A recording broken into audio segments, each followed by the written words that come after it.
£40 billion. That is not an estimate. That is not a projection. That is how much Britain has already spent on just one of the 5 mega projects reshaping London right now. And the final bill. Some analysts believe it could surpass £100 billion before a single passenger boards a train. But here is what most people do not understand. This is not just about London. These 5 projects represent the largest coordinated infrastructure gamble in British history. And by 2030, the outcome will determine whether the United Kingdom emerges as a global leader in urban engineering or becomes a cautionary tale studied in universities around the world.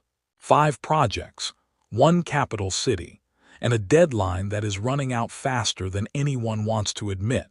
What you are about to hear is not speculation. This is based on government reports, engineering assessments, and data that most people will never see.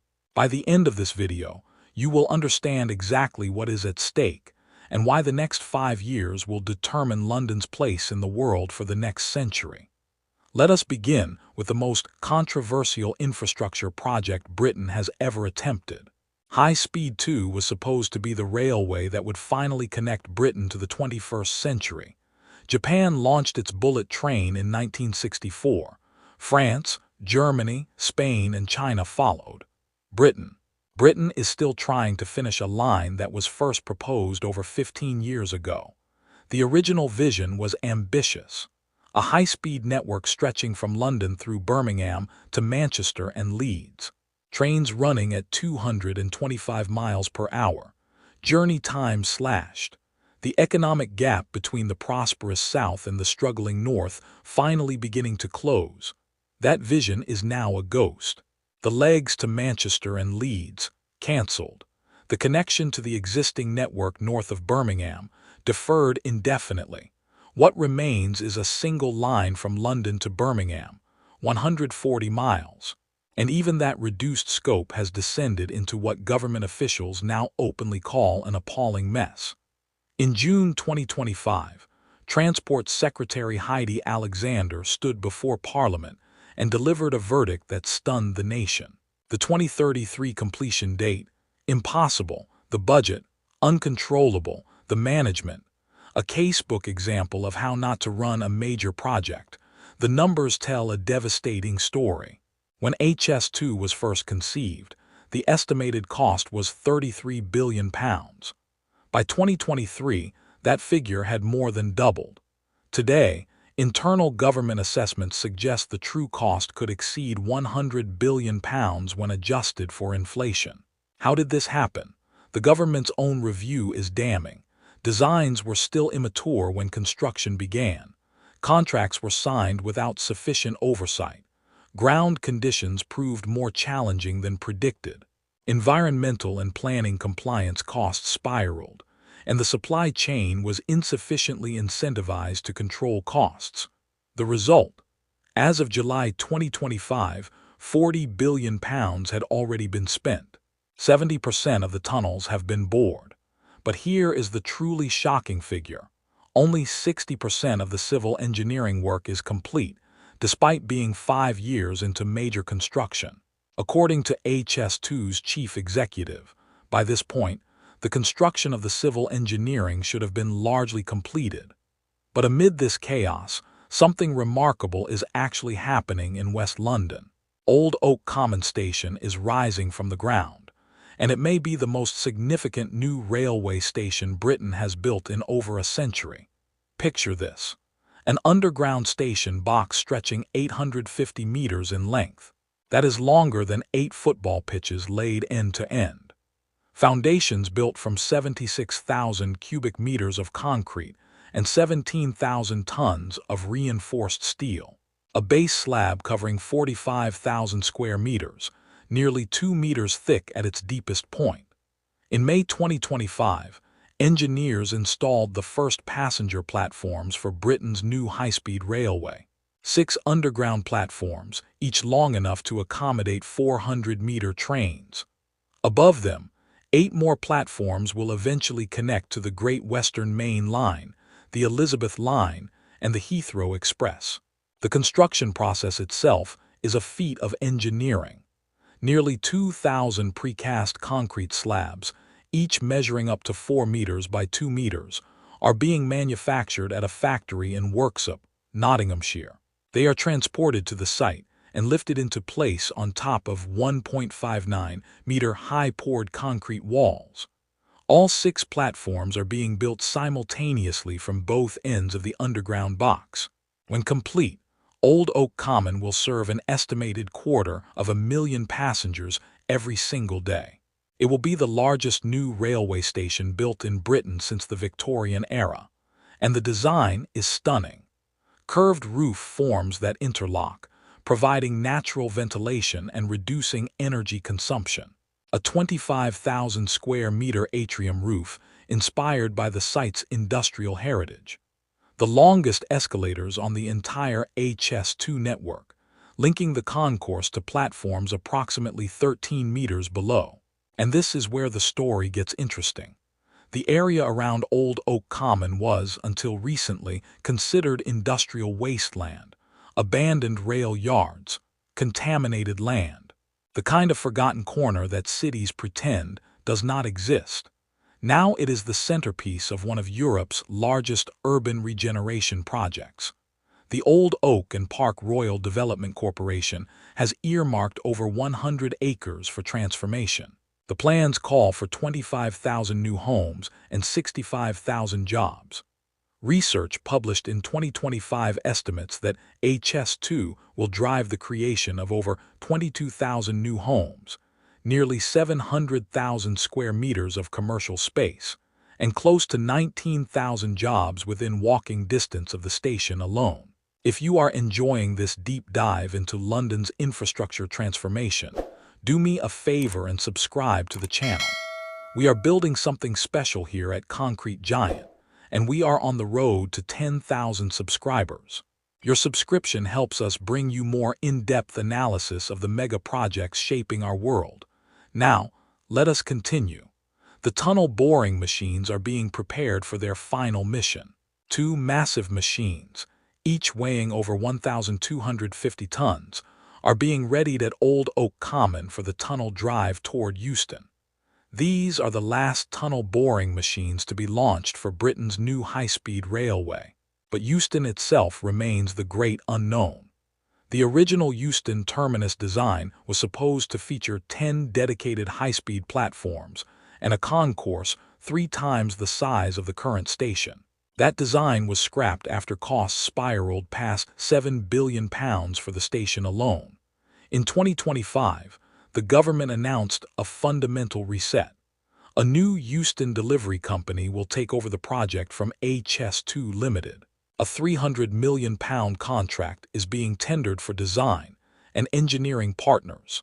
The government is exploring private finance models, hoping that the commercial development potential of the site will attract private investment. The current plan calls for 6 HS2 platforms rather than 10. Construction of the tunnel shafts and station approaches has been delayed while the new delivery company is established. And yet, during the archaeological excavations at Euston, workers discovered something extraordinary: Victorian time capsules, and the remains of Captain Matthew Flinders, the Royal Navy explorer who led the first circumnavigation of Australia. Even in its chaos, Euston continues to yield secrets from London's layered history. While HS2 represents Britain's struggle with the future, another project in East London represents something perhaps more remarkable: the successful transformation of an Olympic legacy into a living, breathing district. Stratford was once an industrial wasteland, rail yards, polluted waterways, the kind of place Londoners drove through but never stopped. The 2012 Olympics changed everything, but the real test was never the games themselves. The real test was what would come after. Most Olympic host cities fail this test. Athens built magnificent venues that now sit empty, crumbling monuments to a 2-week party. Rio's Olympic Park became a ghost town within months of the closing ceremony. Beijing's Bird's Nest is used perhaps a handful of times each year. Stratford is writing a different story. The East Bank project represents the largest cultural investment in London in more than a century. Over £1 billion is being poured into creating a new quarter that rivals South Kensington as a centre of culture and learning. University College London has opened a new campus, UCL East, with around 4,000 students and 260 academic staff working on robotics, artificial intelligence, sustainable cities, and green manufacturing. The London College of Fashion welcomed its first 6,000 students in 2023 to a state-of-the-art building on the waterfront. Sadler's Wells East opened in February 2025, bringing world-class dance to East London. The V&A East Storehouse opened in May 2025, giving unprecedented public access to the museum's collection and research facilities. The V&A East Museum will open in spring 2026, featuring over 500 objects spanning global art, architecture, design, performance, and fashion. And the BBC is relocating its legendary music studios from Maida Vale to Stratford. The new BBC Music Studios will house the BBC Symphony Orchestra and Chorus, the BBC Singers, and facilities for everything from Radio 1's live lounge to proms rehearsals. 3 music studios with control rooms for recording, mixing, mastering, and broadcast. A visualization gallery. Radio studios for pre- and post-performance interviews. Studio 1 alone will accommodate an orchestra plus an audience of up to 300 people, or a pop band with an audience of up to 800. The economic projections are staggering. East Bank is expected to create 2,500 jobs, generate £1.5 billion in economic benefits, and bring over 10,000 students to the area. But perhaps the most intriguing whisper concerns what might come next. Mayor Sadiq Khan has confirmed that his office is actively working on plans to bring the Olympics back to London. Not for 2036, probably not for 2040 either. But the infrastructure being built now would make London a formidable candidate for a future bid. If successful, London would become the first city in history to host 4 Summer Olympic Games. And this time, Stratford would not need to be built from scratch. The stage would already be set. Drop a comment below and tell me which of these 5 projects you think will have the biggest impact on Britain by 2030. I read every single comment and I want to hear your thoughts. Now let us go underground. Literally. There is a reason Londoners rarely think about what lies beneath their feet. For over 150 years, a Victorian engineering marvel has quietly handled the city's waste, allowing millions of people to live, work, and flush without ever confronting the consequences. That system was designed by Joseph Bazalgette, a civil engineer who may have saved more lives than any doctor in British history. In the 1850s, London was dying. Cholera epidemics swept through the population, killing tens of thousands. The prevailing medical theory blamed bad air, a miasma rising from the filth. The actual cause, as we now know, was contaminated water. The sewers, such as they were, emptied directly into the Thames, and the Thames was also London's primary water supply. Then came the summer of 1858, the Great Stink. Temperatures soared. The River Thames, saturated with human and industrial waste, produced a stench so overwhelming that Parliament could not function. Curtains soaked in chloride of lime were hung in the windows of the Houses of Parliament. It made no difference. Parliament, finally unable to ignore what they had forced upon the city, authorized Bazalgette to build the most ambitious civil engineering project the world had ever seen. He constructed over 1,300 miles of sewers and 82 miles of massive intercepting tunnels. He built embankments along the Thames, narrowing the river by 50 yards and reclaiming 22 acres of land. He insisted on using Portland cement rather than cheaper alternatives, a decision that helped his infrastructure survive for over a century and a half. Bazalgette did not merely solve the sanitation problem. He accidentally eliminated cholera.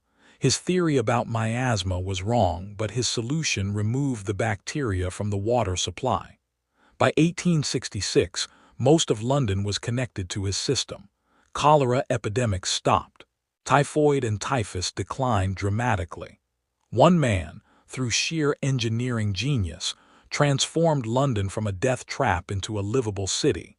But Bazalgette designed his system for 4 million people. London now has a population approaching 10 million. Climate change is bringing heavier rainfall, and the combined sewerage system cannot cope. Today, every major storm overwhelms the Victorian infrastructure. When that happens, raw sewage flows directly into the Thames, dozens of times each year, millions of tons annually. The river that runs through the heart of one of the world's great cities becomes an open sewer. The Thames Tideway Tunnel is the solution. Known as the super sewer, it is 25 kilometers long and over 7 meters wide. That is the width of 3 London buses side by side. Capacity: 1.6 million cubic meters. Enough to fill 400 Olympic swimming pools.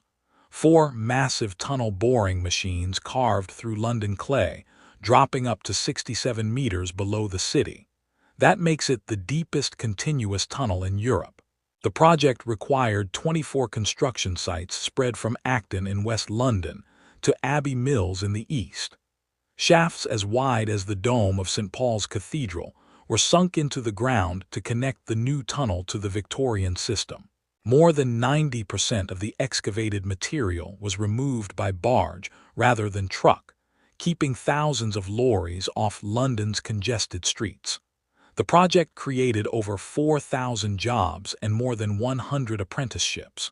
And along the route, 7 new public spaces totaling more than 3 hectares of reclaimed land have been created, reconnecting Londoners with their river. In February 2025, the final connection was made.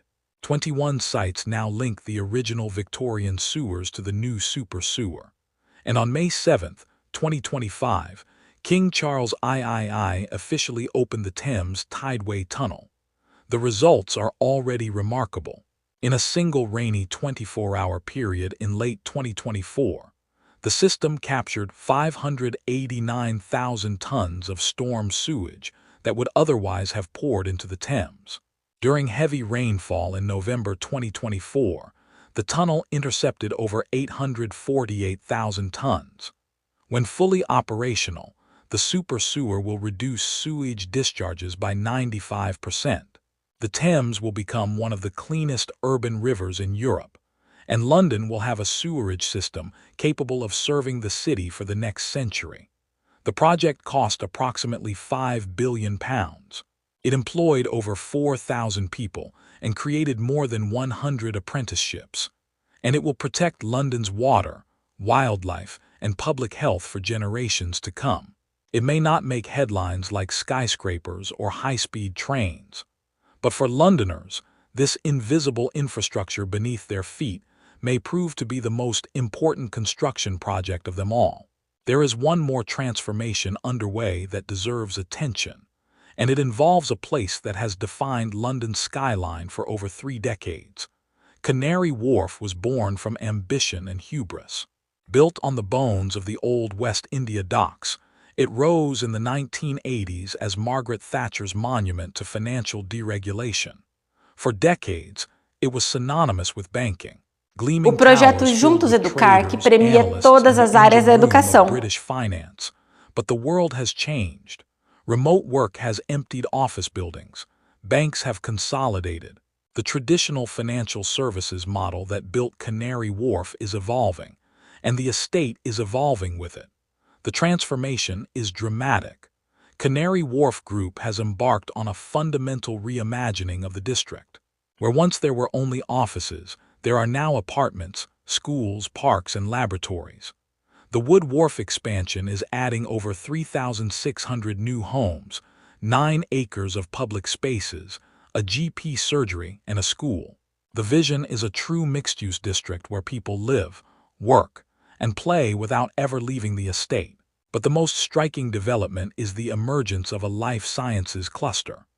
One North Quay, now under construction, will be Europe's tallest and most technologically sophisticated purpose-built commercial laboratory building. 23 stories, 823,000 square feet.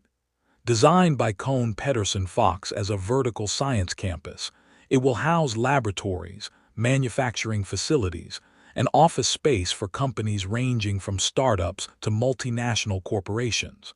The building is scheduled to complete in 2027. When it opens, it will be the centerpiece of a new health and life sciences ecosystem at Canary Wharf. Over 40 organizations working in life sciences and healthcare are already based on the estate. Genomics England, the government-owned genomic health pioneer. Barts Health NHS Trust, the Medicines and Healthcare Products Regulatory Agency, the UK Health Security Agency. Level 39, Canary Wharf's Technology Hub, now hosts over 180 startups and scale-ups, with an increasing number focused on life sciences and health technology. The message is clear. Canary Wharf is betting that the future of London's economy lies not in trading floors but in laboratories, not in moving money but in moving medicine. And with an outline planning consent secured for 3.5 million square feet of laboratory and affiliated space, the transformation has only just begun. The North Quay site alone covers 3.3 hectares. The building's infrastructure employs an innovative stacking program with distributed mechanical, electrical, and plumbing engineering across multiple floors. This enables laboratory space on every floor, with the flexibility to provide chemistry and high containment facilities. And because it is located directly adjacent to the Elizabeth Line station, researchers will have direct access to central London, Heathrow Airport, and beyond. This is not just about one building. It is about creating an ecosystem, a place where startups can grow into scale-ups and scale-ups can become global enterprises, all without leaving the estate. The proximity to the MHRA, the UK's regulatory body for medicines, is no accident. Neither is the connection to teaching hospitals and research institutions across London. 5 projects, tens of billions of pounds, and a city betting its future on the ability to build, to transform, and to endure. High Speed 2 remains troubled, its final cost unknown, its completion date uncertain. But Old Oak Common is rising, its first platforms installed, its role as a transport superhub taking shape. Stratford continues its remarkable reinvention, proving that Olympic legacies need not fade into irrelevance. The Thames Tideway Tunnel is now operational, quietly protecting the river that has defined London for 2,000 years. Old Oak Common and the regeneration surrounding it promise to transform West London from industrial wasteland into a thriving urban district. And Canary Wharf is pivoting from its financial past toward a future built on science and innovation. By 2030, we will know which of these gambles paid off. We will know whether Britain can still build world-class infrastructure, or whether the lessons of HS2's chaos will define a generation. The cranes are moving. The tunnels are boring. The concrete is pouring. London is building. The only question that remains is this: which project will define the next chapter of this ancient city's story? Drop your answer in the comments. I want to know what you think. And if you want to follow these mega projects as they develop, make sure you are subscribed to Concrete Giant. We will be here, documenting every milestone, every setback, and every triumph as London bets everything on its future. Until next time.